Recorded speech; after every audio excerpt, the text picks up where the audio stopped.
ba sa inyong pamilya, ano kaya yung mga tradisyon o kultura na ipinasa o itinuro sa inyo ng inyong mga magulang? Meron po ba?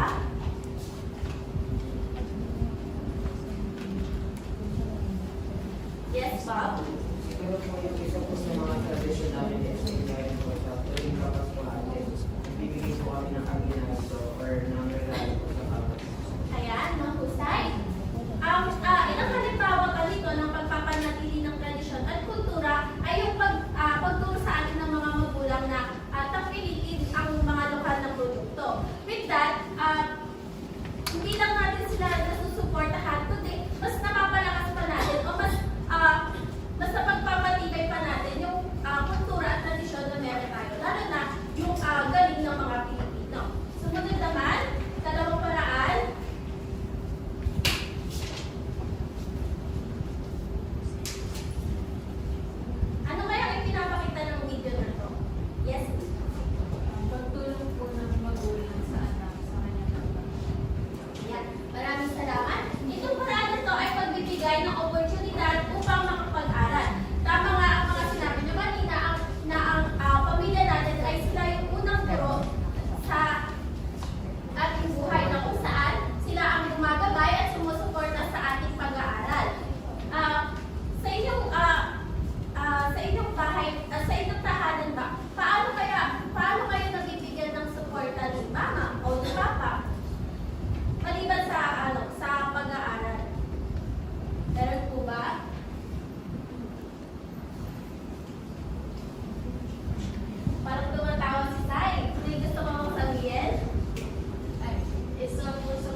pinapagawa ng video na ito. Next slide. Paghahanda po sa sakit. Ayan. Tama, ano? Ito ay paraan ng paghahok sa mga programa ng pamahalaan na kung saan dapat tayo ay nakikinig sa mga programa ng pamahalaan dahil dito natin malalaman kung ano ba dapat ang gawin pag may sakuna, ano kaya yung evacuation plan na meron kayo sa inyong barangay. Dapat nakikilahok tayo sa mga ganitong programa upang maging handa rin tayo if ever na may sakunang dumating.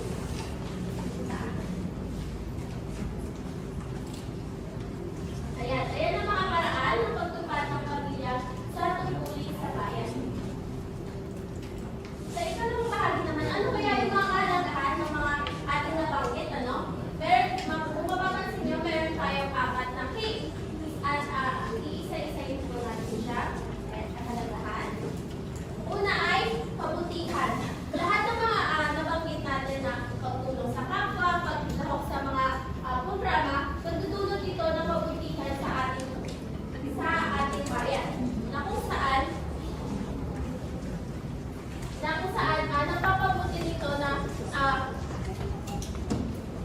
napapabuti nito na maging maayos ang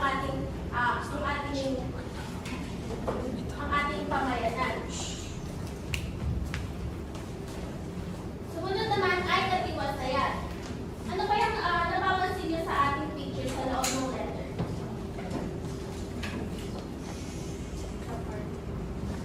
Yes, Yo, napapansin ko sa picture na peaceful po yung community nila. Makikita niyo po na maayos yung ayan, tama. Ano? Kapag sa loob pa lang ng pamilya ay naturuan na tayo ng pagiging disiplinado at responsable, may malaking epekto ito sa ating paglabas ng ating tahanan. Na kung saan ito ay may epekto na mas nagiging mapayapa ang ating bayan. Yes? Teacher, yung pag-encourage po ba sa amin ng parents namin na mag-join po sa mga rallies, especially po sa mga nagaganap po ngayon. Isa po bang example yun? Oo naman, dahil isa itong paraan ng pagkakaroon ng kamalayan na kung saan hindi lang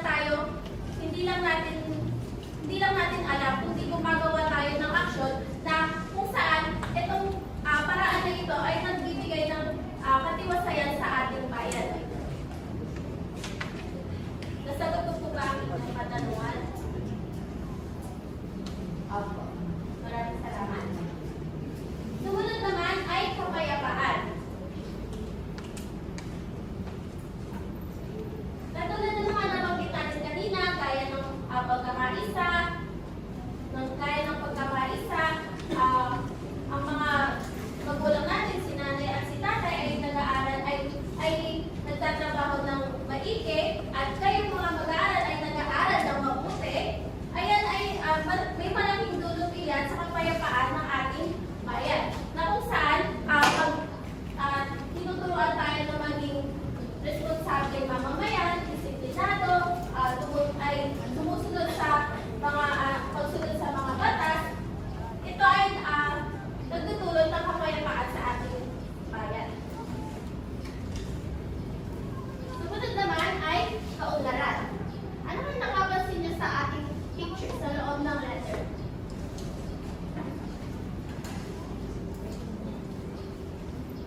Yes, Deb? pag-participate ng mga sikat.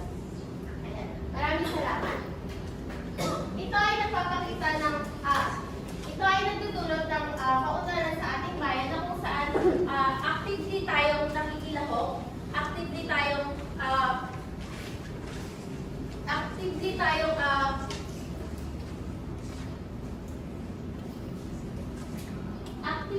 nakikilahok, actively tayong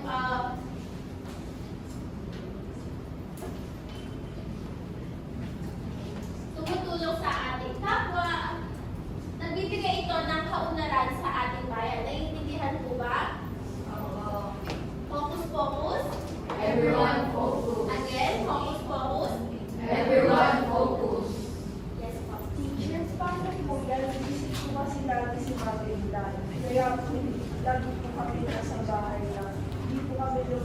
paano po namin magandang yung tungkulin namin sa bayan bilang pamilya?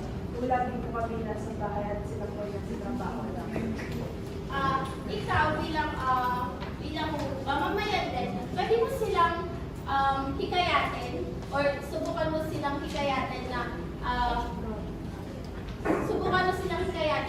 ay, ma, pwede ba tayong tumulong sa ganito? Kasi nakita ko sa ating barangay na may donation drive. Tapos kapag sinabi nila busy pa sila, baka pwedeng ikaw ang gumawa ng aksyon para makinahog sa donation drive na meron sa inyong barangay. Naintindihan po. Maraming salamat po. Ang panghuli naman ay ang mga sariling paraan ng pagpapalaganap ng nationalismo. Una na rito ang pagpapalaganap ng kahalagahan ng mga pambansang pagdiriwang. Dito ay pinagdiriwang natin ang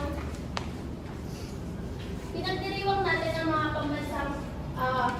pambansang okasyon tulad ng araw ng mga bayani, ng araw ng pagtitigan, na kung saan binibigyan natin sila ng pagkakakilala o binibigyan natin sila ng pagbibigay respeto sa kanilang mga sakripisyo na ginawa para sa kalayaan ng ating bayan. Sumunod naman ay pagpapalaganap ng kahalagahan ng mga bayani, na kung saan tuwing araw ng mga bayani, kunwari Jose Rizal ay Bonifacio Day, Rizal Day,